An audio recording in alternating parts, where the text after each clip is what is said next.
So hello everyone, welcome back to our YouTube channel. तो आज की इस वीडियो में हम अपना नेक्स्ट इंटरमीडिएट डिस्कस करने वाले हैं। तो हमारा नेक्स्ट इंटरमीडिएट है कार्बन आयन। लास्ट की वीडियो में जो है हमने कार्बोकेटायन जो है कंप्लीट कर लिया था। उसके शेप, उसके स्टेबिलिटी ऑर्डर के बारे में जो है हमने ऑलरेडी बात कर लिया था। आज हम बात करेंगे कार्बन आयन। तो कार्बन आयन से रिलेटेड जो है इसमें कुछ इंपॉर्टेंट टर्म्स है, पहले वो समझेंगे।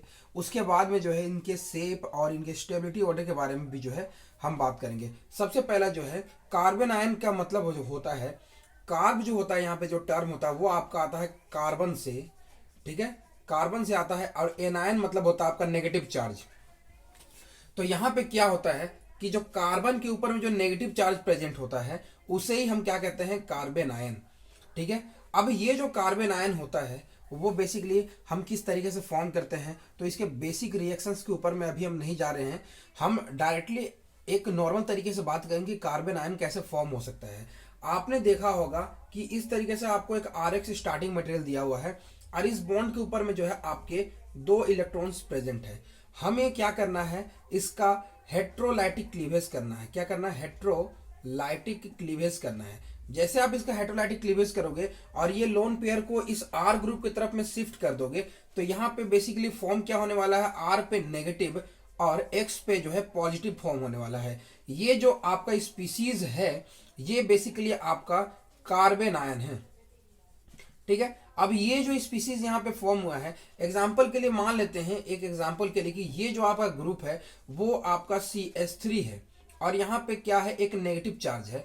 तो यहाँ पे आप सबसे पहले देखोगे इसके शेप और इसके ज्योमेट्री की बात करोगे तो इसमें क्या है कि कार्बन जो है यहाँ पे 3 हाइड्रोजन के साथ में जो है कनेक्टेड है।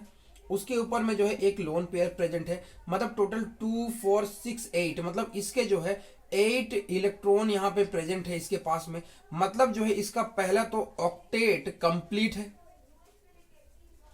ठीक है, ऑक्टेट जो है कंप्लीट है। और देखो यहाँ पे जो है इसका ऑक्टेट कंप्लीट है, इस कारण से जो है ये इलेक्ट्रॉन पेयर जो है एक्सेप्ट नहीं कर सकता है। मतलब ये इलेक्ट्रॉन पेयर दे सकता है जब भी किसी का जो है लो यहाँ पे वैलेंस इलेक्ट्रॉन या फिर बोलो यहाँ पे 8 इलेक्ट्रॉन कंप्लीट हो जाता है तो वो इलेक्ट्रॉन पेयर एक्सेप्ट नहीं कर सकता बल्कि वो डोनेट कर सकता है। इसीलिए जो आपका एक कार्बन आयन होता है वो इलेक्ट्रॉन पेयर डोनर के जैसा एक्ट करता है। दूसरी अगर इसकी बात करोगे आप यहाँ पे इसके ज्योमेट्री और इसके शेप के बारे में, तो देखो यहाँ पे ये कहीं ना कहीं आपका अमोनिया के जैसे जो है मैच खा रहा है, जिसमें 3 हाइड्रोजन और एक लोन पेयर प्रेजेंट है। दोनों ही केसेस में जो है अमोनिया आपका टेट्राहेड्रल होता है, ये कार्बन आयन भी जो है आपका इसका ज्योमेट्री जो होता है ये आपका टेट्राहेड्रल ज्योमेट्री होता है। शेप के बारे में बात करोगे तो शेप जो है ये आपका इसका शेप हो जाता है पिरामिडल, ठीक है। ये 2 इंपॉर्टेंट पॉइंट आप याद रखना। तो हमने क्या क्या चीज सीखा, सभी को यहाँ पे हम सम अप करते हैं जो जो चीजें हमने यहाँ पे सीखी अभी। सबसे पहला पॉइंट हमारा है यहाँ पे जो कार्बन आयन होता है उसके पास में जो आउट यहाँ पे टोटल इलेक्ट्रॉन प्रेजेंट होते हैं वो आपका यहाँ पे 8 इलेक्ट्रॉन प्रेजेंट होता है, पहला पॉइंट। दूसरा क्या था, ये आपका एग्जांपल CH3 माइनस के फॉर्म में अवेलेबल होता है। तीसरा मैंने बोला कि ये टेट्राहेड्रल ज्योमेट्री का होता है। चौथा मैंने बोला कि ये पिरामिडल होता है, ठीक है, ये पिरामिडल शेप का होता है। ये सारे इंपॉर्टेंट पॉइंट है जो आपको पहले यहाँ पे याद रखने हैं। अब जो है हम यहाँ पे 1-2 और पॉइंट यहाँ पे डिस्कस करेंगे। क्योंकि यहाँ पे 8 इलेक्ट्रॉन है, मतलब सारे इलेक्ट्रॉन जो है क्या है, पेयर्ड है। और पेयर्ड होने के कारण जो है ये हमारा क्या होता है, डाया मैग्नेटिक होता है, डाया मैग्नेटिक स्पीसीज होता है। ये सभी चीजें आपको कभी कभी पूछ ली जाती है कि ये डायामैग्नेटिक होता है या फिर पैरामैग्नेटिक होती है, तो ये आपका डायामैग्नेटिक होता है। और चूंकि यहाँ पे सारे इलेक्ट्रॉन पेयर्ड है इसलिए ये आपका ESR इनएक्टिव स्पीसीज हो जाता है, इनएक्टिव स्पीसीज आपका ये रहने वाला है। तो ये सारे पॉइंट्स को जो है आप याद रखना, बिकॉज इनसे जो है आपको क्वेश्चंस डायरेक्टली पूछे जाते हैं। तो अब जो है हम यहाँ पे कुछ कार्बन आयंस के एग्जांपल्स लेंगे एंड उसके थ्रू समझेंगे कि कौन सा यहाँ पे जो है किस तरीके से बिहेव करेगा। जैसा कि मैंने बताया कि कार्बन आयन जो है, एक पॉइंट यहाँ पे और ऐड कर लो आपकी, कार्बन आयन जो है न्यूक्लियोफाइल के जैसे जो है आपका बिहेव करता है क्योंकि वो lone pair of electron donate कर सकता है, ठीक है। अब जो है यहाँ पे हमारा नेक्स्ट पॉइंट है, यहाँ पे वो पॉइंट क्या है कि आपको एग्जाम्पल दिया हुआ है CH3 माइनस जो है कार्बन आयन के डिफरेंट टाइप्स में बता रहा हूँ कि ये CH3 माइनस तो मैंने आपको दे दिया।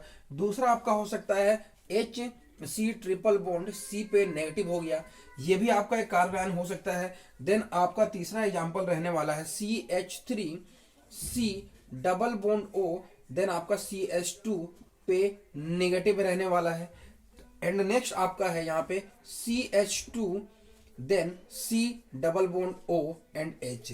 इस तरीके से जो है आपके ये सारे डिफरेंट एग्जांपल्स हैं। अब देखो इसका, जैसा कि मैंने आपको बताया था शेप के बारे में, शेप क्या होता है मैंने बताया, पैरामिडल।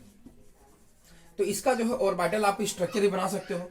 वो कैसे, एक कार्बन यहाँ पे प्रेजेंट है, इसके पास में जो है आपका एक डैश में बॉन्ड प्रेजेंट है, एक जो है आपका यहाँ पे वेज में यहाँ पे बॉन्ड प्रेजेंट है कार्बन के पास में। देन थर्ड जो है आपका इस केस में एक नॉर्मल प्लेन में आपका बॉन्ड प्रेजेंट है, और इसके पास में जो है एक लोन पेयर ऑफ क्या है, इलेक्ट्रॉन प्रेजेंट है। तो ये जो हो गया, ये आपका बॉन्ड एंगल जो है इसका 109 पॉइंट यहाँ पे 5 डिग्री आपका होता है। ठीक है, तो ये सारी चीजों को जो है आप यहाँ पे देखना, ये कार्बन आयन का जो है यहाँ पे ऑर्बिटल स्ट्रक्चर हो जाता है, जो कि आपका ज्योमेट्री टेट्राहेड्रल है, और यहाँ पे शेप जो है इसका पैरामिडल हो जाता है। अब जो है हम बात करने वाले हैं इसकी इंपॉर्टेंट प्रॉपर्टीज, जो कि स्टेबिलिटी के बारे में, किस तरीके से जो हम स्टेबिलिटी को यहाँ पे डिफाइन करते हैं। तो स्टेबिलिटी ऑर्डर के बारे में अगर हम सबसे पहले बात करें तो किस तरीके से स्टेबिलिटी निकालेंगे, तो जैसा कि मैंने आपको कल बताया था, स्टेबिलिटी ऑर्डर के लिए जो है डिफरेंट टाइप ऑफ, जो मैंने आपको यहाँ पे जो इफेक्ट्स वगैरह पढ़ाए थे उसके बेसिस से बताया था। तो कार्बन आयन जो होता है ये भी उन्हीं प्रॉपर्टीज पे डिपेंड करता है। अगर आपको कार्बन आयन का स्टेबिलिटी देखना है तो सबसे पहले जो है आपको इफेक्ट के ऊपर जाना है। अगर जो एरोमेटिक कार्बन आयन होगा वो सबसे ज्यादा जो है आपका क्या होता है, वो सबसे ज्यादा स्टेबल होता है। देन जो -M इफेक्ट जिस कार्बन आयन पे लग रहा होगा वो सबसे ज्यादा स्टेबल होता है। देन आपका माइनस यहाँ पे जो है H इफेक्ट, देन उसके बाद में जो है -I इफेक्ट, देन आपका एंटी एरोमेटिक स्पीसीज। जैसे एग्जांपल के लिए अगर आप बात करोगे, आपको कुछ इस तरीके से जो है 5 मेंबर रिंग दिया हुआ है, और यहाँ पे जो है आपका एक नेगेटिव साइन दिया हुआ है। ठीक है, तो इसमें और आपको पूछा जाए इस कार्बन पे CH3 देन CH3, तो इन दोनों में कौन सा कार्बन आयन ज्यादा स्टेबल होगा। तो बेसिक सा एग्जांपल है, यहाँ पे अगर सबसे पहले आप देखोगे तो हर एक कार्बन जो है आपका यहाँ पे सबसे पहले देखोगे तो यहाँ पे हर एक ये चारों कार्बन जो है आपका sp2 हाइब्रिडाइज है, बट आपको ये लग रहा हो कि ये कहीं ना कहीं sp3 है। बट आपको एक पॉइंट यहाँ पे ध्यान देना है कि ये नेगेटिव चार्ज जो है इस तरीके से जो है आपका रेजोनेंस में पार्टिसिपेट कर सकता है। ठीक है, इस पॉइंट को सबसे पहले आप यहाँ पे नोट करना। तो रेजोनेंस के कारण क्या होता है, हर एक कार्बन जो है यहाँ पे sp2 हाइब्रिडाइज हो जाता है। तीसरा इंपॉर्टेंट पॉइंट क्या है कि यहाँ पे 2 pi electron, 2 pi 4 pi electron and यहाँ पे 2 इलेक्ट्रॉन, यानी जो है 6 पाई इलेक्ट्रॉन्स जो है यहाँ पे टोटल प्रेजेंट है, जो कि आपका रूल फॉलो कर रहा है 4n+2 पाई इलेक्ट्रॉन रूल को ये फॉलो करता है। इसलिए ये जो स्पीसीज आपका हो जाता है ये एरोमेटिक स्पीसीज हो जाता है। मतलब जो कार्बन आयन प्रेजेंट है ये आपका एरोमेटिक की नेचर है। वेयर एज आपका ये जो कार्बन आयन प्रेजेंट है इसमें आपका देखो 3 जो है +I इफेक्ट से लग रहे हैं, 3 जो है +I इफेक्ट्स लग रहे हैं, एंड यहाँ पे 9 जो है हाइपर कॉन्जुगेटिव जो है हाइड्रोजन से प्रेजेंट है। ठीक है, जिसके कारण जो है यहाँ पे देखो -H -I यहाँ पे जो स्टेबलाइज करता है, बस यहाँ पे +H और +I इफेक्ट लग रहा है, जिसके कारण जो है ये कार्बन आयन जो है बहुत ज्यादा जो है डीस्टेबलाइज हो जाएगा, जिसके कारण जो है ये बहुत ज्यादा अनस्टेबल हो जाएगा, और ये जो है आपका बहुत ज्यादा स्टेबल हो जाएगा, जो कि मैंने ऑर्डर बताया यहाँ पे एरोमेटिक। देन उसके बाद में जो है आपका ये माइनस वाले इफेक्ट लगते हैं। तो इससे जो है आपको समझ आ गया होगा कि क्यों एरोमेटिक ज्यादा स्टेबल होता है with respect to these two. अब यहाँ पे जो है हम यहाँ पे एक बेसिक जो है बात करने वाले हैं कि कार्बन आयन के स्टेबिलिटी का जो है ऑर्डर बेसिकली हम निकालते कैसे हैं। उसके लिए जो है एक ऑर्डर है आपके लिए। सबसे पहले आप ध्यान देना, जो आपका CH3 एनायन होगा, यानी जो है आपका ये मिथाइल हो गया, मिथाइल वाला जो है सबसे ज्यादा जो है आपका स्टेबल होगा, बिकॉज यहाँ पे कोई सा भी -I इफेक्ट, सॉरी यहाँ पे कोई सा भी +I इफेक्ट नहीं लग रहा है, या -I इफेक्ट की हम बात ही नहीं कर रहे यहाँ पे। दूसरा आपका क्या है, CH3 CH2 पे जो है आपका यहाँ पे नेगेटिव हमने दे दिया, मतलब ये आपका कहीं ना कहीं प्राइमरी एनायन हो जाता है। देन थर्ड आपका हो गया CH3, देन इस ये carbon, then CH3, then hydrogen, और यहाँ पे एनायन, ये आपका सेकेंडरी ये आपका सेकेंडरी एनायन हो गया, मतलब कार्बन आयन। ओके, देन आपका नेक्स्ट हो गया ये कार्बन CH3, देन ये कार्बन CH3, देन आपका ये CH3 इस पे नेगेटिव, ये आपका टर्शरी कार्बन आयन। तो यहाँ पे अगर आप देखोगे तो यहाँ पे जो है 2 प्लस आई इफेक्ट लग रहा है, यहाँ पे 3 प्लस आई इफेक्ट लग रहे हैं, यहाँ पे 1 प्लस आई इफेक्ट लग रहे हैं, यहाँ पे 0 लग रहे हैं, यहाँ पे जो है 3 हाइपर कॉन्जुगेटिव हाइड्रोजन है प्लस H वाले इफेक्ट के, यहाँ पे 6 प्लस H इफेक्ट के हाइड्रोजन प्रेजेंट है, यहाँ पे 9 जो है प्लस H इफेक्ट के हाइड्रोजन प्रेजेंट है, जिसके कारण जो है ये आपका सबसे ज्यादा डिस्टेबलाइज होता है और ये सबसे ज्यादा जो है आपका स्टेबलाइज यहाँ पे कार्बन आयन हो जाता है। तो ये बेसिकली इसका एक जनरल जो है आपका ऑर्डर था। अब यहाँ पे हम कुछ अनदर एग्जांपल्स लेते हैं जिससे जो है आपको और ज्यादा क्लियर होगा कि कौन ज्यादा स्टेबल होगा। एग्जांपल समझेंगे वो ज्यादा बेटर चीज होगा हमारे लिए। सबसे पहला एग्जांपल हमने यहाँ पे लिया हुआ है कि सबसे पहला CH3, देन उसके बाद में आपको दिया हुआ है CH2 पे नेगेटिव दिया हुआ है, देन आपको दिया हुआ है CH2, then double bond CH, यहाँ पे negative, then HC triple bond C, then यहाँ पे जो है आपको नेगेटिव दिया हुआ है। अब पूछा हुआ इन तीनों में जो है स्टेबिलिटी ऑर्डर क्या होगा। तो देखो कार्बन आयन के स्टेबिलिटी ऑर्डर के बारे में आपको सबसे पहले देखना है। तो जैसा मैंने बताया जो माइनस आई इफेक्ट शो करता है या -H या फिर -M इफेक्ट, वो कार्बन आयन के स्टेबलाइज करते हैं। तो उसी के साथ साथ जो है हमें यहाँ पे एक और मेथड यहाँ पे देखना होगा जिसके कारण जो है कार्बन आयन स्टेबलाइज होते हैं, वो है percentage S character. Percentage S character क्या होता है, जैसा आपको पता है जो sp हाइब्रिडाइज होता है, इसमें देखो दोनों S और P का जो यहाँ पे पार्ट देखो दोनों 50-50% प्रेजेंट है, मतलब यहाँ पे जो है 50% जो है S कैरेक्टर प्रेजेंट है। और दूसरा क्या है sp2 में जो है यहाँ पे 2 + 1 3 हो जाता है, मतलब कहीं ना कहीं जो है 33% जो है S कैरेक्टर प्रेजेंट होता है यहाँ पे। देन आपका यहाँ पे जो है sp3 में जो है यहाँ पे 4 पार्ट में डिवाइडेड है, मतलब 25% जो है आपका S कैरेक्टर जो यहाँ पे है आपके प्रेजेंट है। तो ये तीनों चीजों को अगर आप सबसे पहले यहाँ पे ध्यान में रखोगे तो याद रखना जिसकी इलेक्ट्रॉन नेगेटिविटी ज्यादा होती है उसमें परसेंटेज S कैरेक्टर जो है ज्यादा होती है। ठीक है, अब जितना ज्यादा S कैरेक्टर होगा उसमें जो है याद रखना कार्बन आयन जो है क्या होता है, स्टेबल होता है।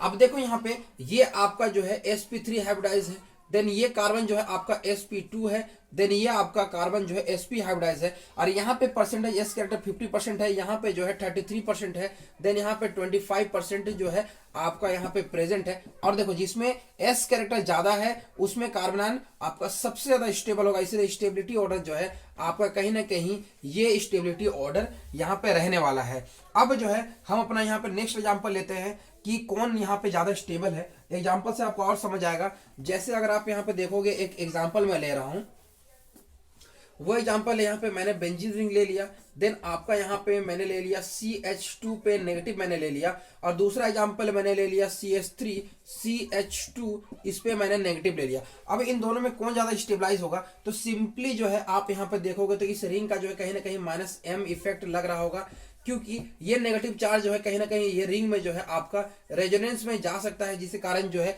ये ज्यादा स्प्रेड होगा और ये ज्यादा जो है स्टेबलाइज होगा। वेयरएज यहाँ पे एक प्लस आई इफेक्ट लगेगा जो कि इसको डिस्टेबलाइज करेगा, इसीलिए जो है आपको ये ज्यादा स्टेबल हो जाएगा विथ रेस्पेक्ट टू दिस। अब जो है हम एक बहुत ही इंपॉर्टेंट एग्जांपल लेने वाले हैं जो कि बहुत ज्यादा इंपॉर्टेंट है, आपको ऐसे क्वेश्चंस देखने के लिए भी मिलते हैं। और वो एग्जांपल आपको दिया हुआ है कि हमने जो है यहाँ पे 3 जो है यहाँ पे इस तरीके से जो है कार्बन, और यहाँ पे 3 हमने यहाँ पे फिनाइल रिंग जो है ले लिया है। ठीक है, और इस पे जो है आपका एक कार्बन आयन प्रेजेंट है। दूसरा मैंने क्या किया, यहाँ पे अभी जो है मैंने 2 यहाँ पे रिंग ले रहा हूं मैं, इस पे जो है आपका कार्बन आयन प्रेजेंट है। देन थर्ड जो है आपका इस तरीके से जो है बेंजाइलिक वाला हमने ले लिया CH2 पे नेगेटिव। अब इन तीनों में पूछा गया कौन सबसे ज्यादा स्टेबल होगा, तो याद रखना जितने ज्यादा बेंजीन रिंग हो उतने ज्यादा वो रेजोनेंस स्टेबलाइज होगा, उतने ज्यादा वो स्टेबल होगा। तो यहाँ पे जो है एक रिंग पे जा सकता है, देन ये इस पे भी जा सकता है, देन इस पे भी जा सकता है, वेयर इसमें 1 और 2 रिंग में जा सकता है। यहाँ पे कार्बन आयन जो है एक ही रिंग में जा सकता है, इसीलिए जो है आपका ये जो है जो ट्राइफिनाइल जो कार्बन आयन है वो आपका ज्यादा स्टेबल हो जाता है with respect to your biphenyl and यहाँ पे जो है बेंजाइल कार्बन आयन से। जो है ट्राइफिनाइल मिथाइल कार्बन आयन जो है, देन आपका biphenyl phenyl methyl carbon ion, then यहाँ पे benzyl carbon ion, benzyl. Okay, ये तीनों जो है आपका यहाँ पे स्टेबिलिटी ऑर्डर रहने वाला है, जो कि आपका ये सबसे ज्यादा स्टेबल हो जाएगा। तो इन तीनों चीजों को जो है आप यहाँ पे ध्यान देना कि कौन ज्यादा स्टेबल होता है, कौन अनस्टेबल होता है। तो ये सभी चीजें जो है मैंने आपको यहाँ पे डिस्कस कर दिया। कार्बन आयन का जो ऑर्डर होता है, stability order, shape and geometry भी मैंने बताया, उसके कुछ प्रॉपर्टीज भी बताया, और बाकी चीजें जो है फॉर्मेशन वगैरह हम रिएक्शंस के बेसिस पे जो है समझने की कोशिश करेंगे कि किस तरीके से जो है कार्बन आयन फॉर्म होते हैं, किस तरीके से कार्बोकेटायन वगैरह फॉर्म होते हैं, वो हम एक सेपरेट वीडियो में जो है रखने की कोशिश करेंगे। तो आज के वीडियो के लिए बस इतना ही। वीडियो आपको अच्छा लगा होगा तो वीडियो को लाइक करना, चैनल सब्सक्राइब करना। तब तक के लिए थैंक्स।